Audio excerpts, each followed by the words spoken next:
अस्सलामुअलैकुम नाजरीन, वॉल्यूम 164 के लास्ट पार्ट में खुश आमदीद। इस एपिसोड के साथ ही इस सीज़न का भी इख्तिताम हो जाएगा। जैसा कि आप सब जानते हैं कि सबसे पहले सलाहुद्दीन अय्यूबी की जो लास्ट एपिसोड थी इस सीज़न की वो हमने अपलोड की बिलाल की वॉइस 2.0 पे। उसके बाद सुल्तान महमूद फातिह की जो लास्ट एपिसोड थी वो भी कल आई थी और हमने उसे भी अपलोड कर दिया था। मतलब कि पहला सीज़न सलाहुद्दीन अय्यूबी का और सुल्तान महमूद फातिह का भी कंप्लीट हो चुका है। अगर आप इस अरसे के दौरान कोई सीरीज देखना चाहते हैं तो आप जाकर देखें सुल्तान महमूद फातिह की एपिसोड्स, जिसकी टोटल सिर्फ 15 एपिसोड्स थी लेकिन नहायत शानदार एपिसोड्स थी और वो भी इसी चैनल पे अपलोडेड हैं। आप जाकर देख सकते हैं। और साथ में अगर आप इन 3 महीनों का जो गैप आएगा उसमें हमारे साथ कनेक्ट रहना चाहते हैं तो आप सब्सक्राइब कर सकते हैं हमारे स्पोर्ट्स चैनल स्पोर्ट्स टाकरा को, जिसपे हम जो है वो लाइव स्ट्रीम्स वगैरह करेंगे और जो भी शोज होंगे वो करेंगे क्रिकेट से रिलेटेड और वहाँ पे हमारी गपशप होती रहेगी। अब चलिए बात करते हैं इस निहायत शानदार सीरीज की लास्ट एपिसोड के बारे में। एपिसोड की शुरुआत में अलाउद्दीन और गोंचा रक्स कर रहे होते हैं। कबीले के लोग बैठे उन्हें देख रहे होते हैं। रक्स के बाद सब लोग खड़े हो जाते हैं और उस्मान साहब कहते हैं अल्लाह का शुक्र है जिसने हमें ये दिन दिखाया, आज हम सब मुत्तहिद हैं। ये कहते साथ ही उस्मान साहब अलाउद्दीन को अंगूठी पहनाते हैं और उसे दुआ देते हुए कहते हैं मेरा अल्लाह तुम्हें हर आफत से दूर रखे, मेरा रब इंशाअल्लाह तुम्हें कभी नाकाम नहीं करेगा। ये सुनते साथ ही अलाउद्दीन आमीन कहता है और उस्मान साहब के हाथ का बोसा लेने के बाद उनसे गले मिलता है। बाला खातून भी गोंचा को एक अंगूठी पहनाती हैं और उसे दुआ देते हुए कहती हैं अब से ना तुम कोई अजनबी हो और ना हमारी बहू बल्कि तुम हमारी बेटी बन गई हो, अल्लाह तुम्हें बहुत सी खुशियां नसीब करे।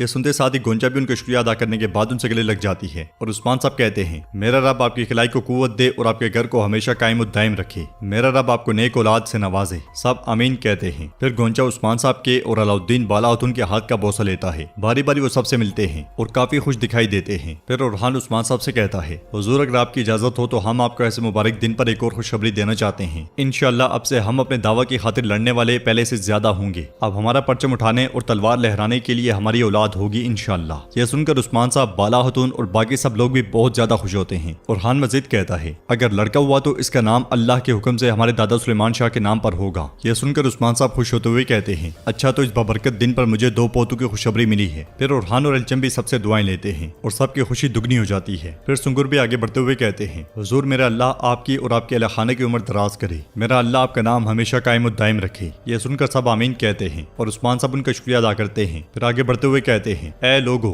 पूरे जहान में खबर फैला दो जिन लोगों ने हमारी बैत की थी और जिनके दिल हमारे साथ धड़कते हैं वो बहादुर नमाज जुम्मा के बाद जंग के लिए तैयार हैं। हम हर किसी को मरकजी मैदान में देखना चाहते हैं। चलो अपनी रियासत की ताकत और सलाहियत हर किसी को दिखा दो। इस पर सब इंशाअल्लाह इंशाअल्लाह कहते हैं। फिर सिपाही आगे बढ़कर रक्स करने लग जाते हैं। ये रक्स काफी देर तक जारी रहता है। रक्स के दौरान गोंचा और अलाउद्दीन आगे बढ़ते हैं जबकि जुरकुतई और बुरहान बीच में कूदते हुए कहते हैं अलाउद्दीन साहब ने क्या किया? तो सिपाही कहते हैं इन्होंने एक ऊंचे चिनार के दरख्त पर अपना अजीम खेमा तैयार किया। जुरकुतई पूछता है इन्होंने गोंचा खातून को खुश करने के लिए क्या किया? तो सिपाही कहते हैं इन्होंने बकरी का बच्चा, ऊंट का बच्चा और भेड़ का बच्चा ज़िबह किया। बुरहान पूछता है क्या इन्होंने दिल तोड़ा, इन्हें कुछ बुरा भला कहा? तो सिपाही कहते हैं ना इन्होंने दिल तोड़ा और ना ही बुरा भला कहा, इन्होंने गोंचा खातून से शादी की। जुरकुतई बुलंद आवाज से कहता है तो फिर अल्लाह इन्हें खुश रखे। सब आमीन कहते हैं और वो दोनों आगे बढ़ जाते हैं। अगले मंजर में अलाउद्दीन गोंचा की आंखें बंद करके उसे खेमे में ले जाता है और उससे कहता है अपनी आंखें मत खोलना खातून। गोंचा पूछती है अलाउद्दीन मेरी आंखें क्यों बंद की हुई हैं? अलाउद्दीन जिसने पूरा खेमा फूलों और मोमबत्तियों से तैयार किया होता है वो गोंचा को उनके दरमियान में ले जाता है और उससे कहता है मैंने कहा इन्हें मत खोलना। तो गोंचा कहती है नहीं खोलूंगी। यह सुनते साथ ही अलाउद्दीन आगे बढ़ता है और हार उठा लेता है। फिर उसके पास आकर पूछता है तुमने खोली तो नहीं? जवाब में गोंचा कहती है नहीं खोली। यह सुनते साथ ही अलाउद्दीन उसके चेहरे पर से घूंघट उठा देता है और हार उसके सामने करते हुए कहता है आप खोलो इन्हें। एक तरफ हार और दूसरी तरफ खेमे की सजावट देखकर गोंचा बहुत खुश होती है और कहती है अलाउद्दीन तुमने ये क्या किया? जवाब में अलाउद्दीन उससे पूछता है क्या ये तुम्हें अच्छा लगा?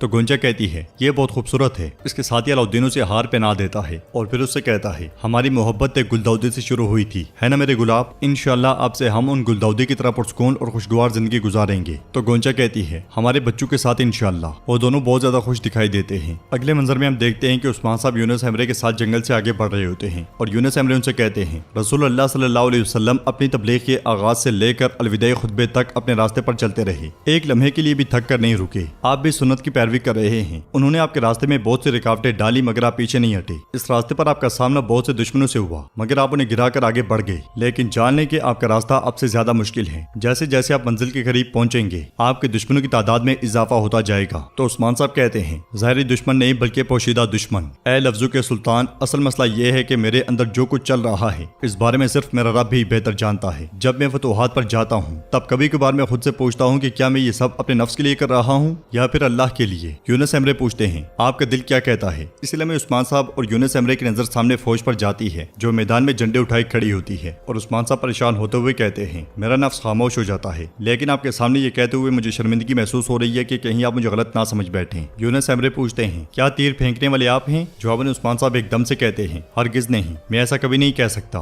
तौबा तौबा अस्तगफिरुल्लाह। फिर कुरान पाक की आयत का हवाला देते हुए कहते हैं और जब तुमने तीर फेंका तो तुमने नहीं फेंका बल्कि अल्लाह ने फेंका। ये सुनते साथ ही यूनुस एमरे मुस्कुरा देते हैं और उस्मान साहब अल्लाह का शुक्र अदा करते हैं। अगले मंजर में घोड़े पर सवार उस्मान साहब फौज के दरमियान से आगे बढ़ते हैं और अपने लश्कर के सामने जा पहुंचते हैं। सिपाहियों के साथ साथ बाला हतुन भी वहीं मौजूद होती हैं और सलाम के बाद उस्मान साहब कहते हैं जब आले सल्जूक रियासत का खात्मा हुआ तुर्कों की कोई रियासत ना थी। हमने कहा क्या कोई है जो बड़ा है और क्या कोई है जो ज्यादा आदिल हो, बराए करम अपना कदम आगे बढ़ाए। हमने कहा कि अगर हम इसकी पैरवी ना करें तो हम कमजोर होंगे। वक्त और तकदीर ने हमें ये दिखाया है कि हमसे ज्यादा रियासत की बुनियाद रखने का अहल कोई दूसरा नहीं है। यह सुनकर एक बुजुर्ग कहते हैं मैंने 100 जंगें लड़ी और 100 में ही गाजी ठहरा। मैंने अपनी जिंदगी जहाद की राह में गुजार दी। मैं गवाही देता हूँ कि आपके सिवा रियासत कायम करने का अहल कोई नहीं है। आप सरबराह मुमलिकत बनेंगे वरना तुर्क कौमों की खुराक बन जाएंगे। ये अल्फाज सुनकर वहाँ से जाने वाले यूनुस एमरे पलटते हैं और सब यही अल्फाज दोहराते हैं आप सरबराह मुमलिकत बनेंगे वरना तुर्क कौमों की खुराक बन जाएंगे। तो उस्मान साहब कहते हैं यहाँ तुर्कों की फौज है, आप सलामत रहें सलामत रहें। जाते जाते यूनुस एमरे कहते हैं अब एक अजीम रियासत उस्मान साहब के हाथों में है। ये कहते साथ ही यूनुस एमरे अपने सफर पर निकल पड़ते हैं और उस्मान साहब मजीद कहते हैं मेरे हजरात, मेरे जंगजुओं और मेरी बहनों, हमने पूरे जहान में खबर भेज दी है। अल्लाह के हुक्म से हर कोई हमारी आला रियासत को पहचान लेगा, लेकिन हरगिज ना बोलें कि रियासत इत्तेहाद का मुतालबा करती है। रियासत इनहराफ को कभी कबूल नहीं करती। तो हम एक बंद मुट्ठी की तरह होंगे। हम तुर्कों की रियासत के लिए हमेशा एक झंडे तले मौजूद रहेंगे। ये सुनते साथ ही सब अल्लाह अकबर के नारे बुलंद करते हैं और उस्मान साहब और हान से कहते हैं आप और मेरी बेटी एल्चम कराची हिसार में रहेंगे। आप जर्मनों की तरफ से आने वाले तमाम हमलों को पसपा कर देंगे। अब से सर्दियां आपकी हुक्मरानी में होंगी। और हान आगे बढ़ता है तो उस्मान साहब फरमान उसे दे देते हैं। फरमान थामने के बाद वो उनके हाथ का बोसा लेता है और कहता है आपका फरीजा मेरी सर आंखों पर। फिर उस्मान साहब अलाउद्दीन से कहते हैं हमारा कबीला आपसे आप और मेरी बेटी गोंचा के ज़ेरे इंतजाम रहेगा, आप हमारी हिफाजत करेंगे। अलाउद्दीन भी आगे बढ़कर फरमान थामता है और उस्मान साहब के हाथ का बोसा लेता है। उस्मान साहब मजीद कहते हैं अब हम वैसे ही हैं जैसे हम पहले दिन थे और हम आखिरी दिन तक दुश्मनों की तरफ बढ़ना नहीं छोड़ेंगे। फतह हमारी होगी या नहीं ये सिर्फ रब जानता है। हम सिर्फ अमल के जिम्मेदार हैं, फतह के नहीं। हम चलेंगे, हम बढ़ेंगे ताकि अजीम तुर्क रियासत कायम रहे।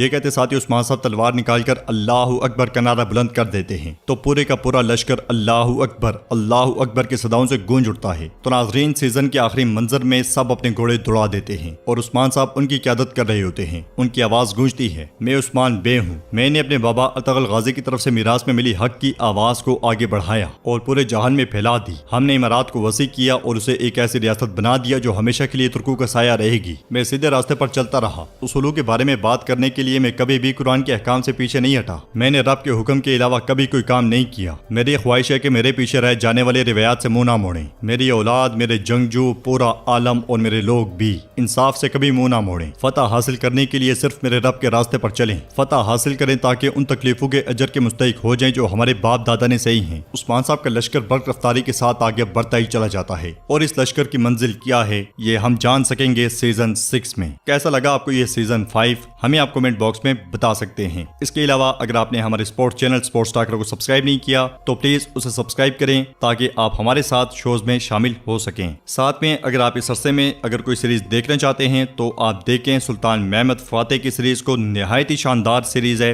इसी यूट्यूब चैनल पे आपको वो सीरीज मिल जाएगी। तो फिर मिलते हैं किसी और वीडियो में या किसी और सीरीज में। तब तक के लिए रखें अपना और अपनों का बहुत ज्यादा ख्याल। हमें रखें अपनी दुआओं में याद। अल्लाह निगहबान।